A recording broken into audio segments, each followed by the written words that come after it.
Hello everyone, welcome back to the channel. Today we're getting ready to sandblast a Trans Am. So we've got it on the rotisserie, we've got the forklift hooked up to it so we can roll it outside and have that done. Now we're going to do just a traditional dry sandblasting. In the past we've used the wet or dustless blasting, and that works okay. It makes a little bit more of a mess and it's a little harder to clean up. So let me walk around the car, I'll show you what we've got before we... So as you can see, it's on the rotisserie. We're mainly going to focus on the areas that we didn't replace sheet metal at. So the wheel wells, underneath the trunk area here, inside the trunk, and inside the car as well. We want to get all that cleaned up, and once we do, and gets all this down to good, clean, bare metal, we'll roll it over into our body shop, and we'll put a good coat of epoxy primer on everything. So we'll have him do all of this area here, everything that's still pretty much the original metal on the car. So all of the rear seating area, anything on the firewall up here that's left, and then our front body mounts as well. So it's going to be a little cold outside. We're going to get bundled up, get the car outside, get it set up, and get it ready for our sandblaster.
So now that he's finished up with all the sandblasting, you see me there outside before we rolled the car in. I rolled it around on the rotisserie to make sure, try to get in all the nooks and crannies and little cross members, blow all that sand out of there that I could. And that's another reason that I really love doing the dry sandblasting, is doing the dustless blasting. That sand, as it's wet, it gets packed into those little tight areas, and it's really hard to get out of there.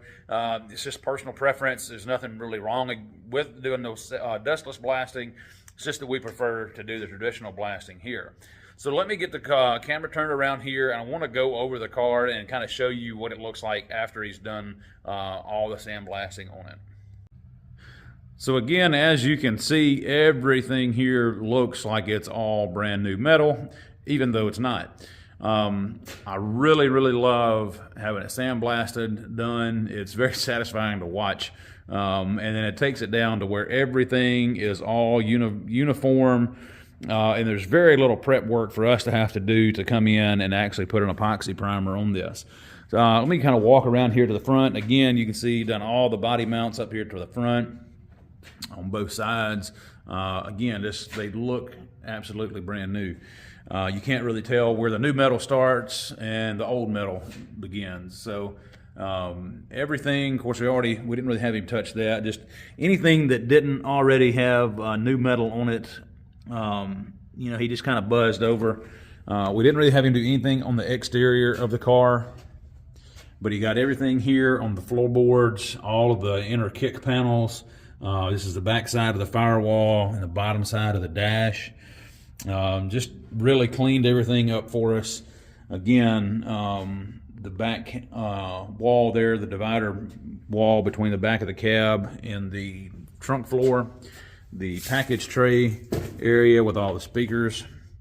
Again, just everything uniform. Of course, old seam sealer and stuff there still.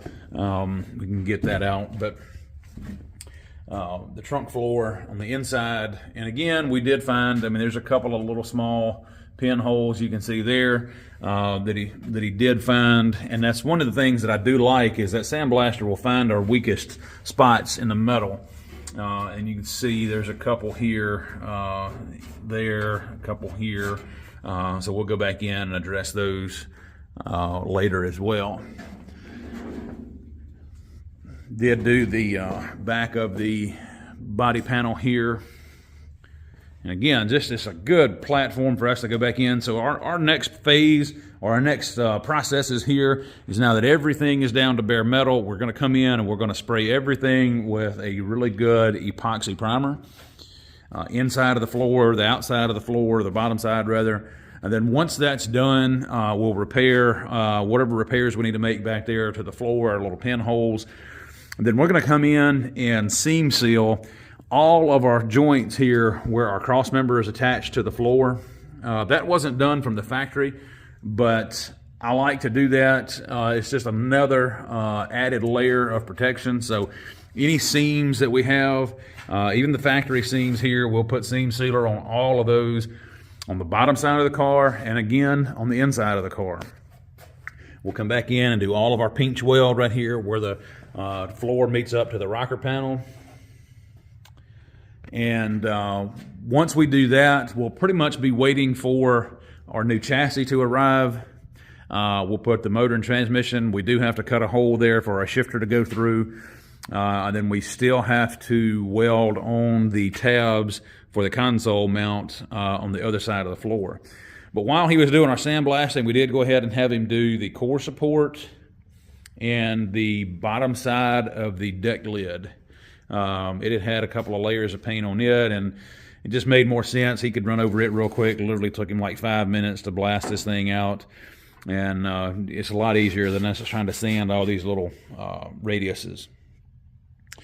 So again, we'll go back in, we'll get an epoxy put on everything this next week, and pretty much we'll be waiting on our chassis to arrive. I don't want to do, we will go back in and we'll do an undercoating on the entire floor, but I don't want to do that until we have test fit this body to the new Roadster Shop chassis, just to make sure that there's nothing else that we need to do to this chassis before we can actually call this 100% done as far as fabrication goes. So the next day after we had the car sandblasted, we got hit with a winter storm basically here in North Mississippi. So we've been unable to work this week. So I'm going to end that video here. I wanted to go ahead and share that with you. As soon as we get back to the shop, we'll get back on getting this thing prepped and get some epoxy primer put on it. Again, thanks for watching, and we hope you enjoyed it.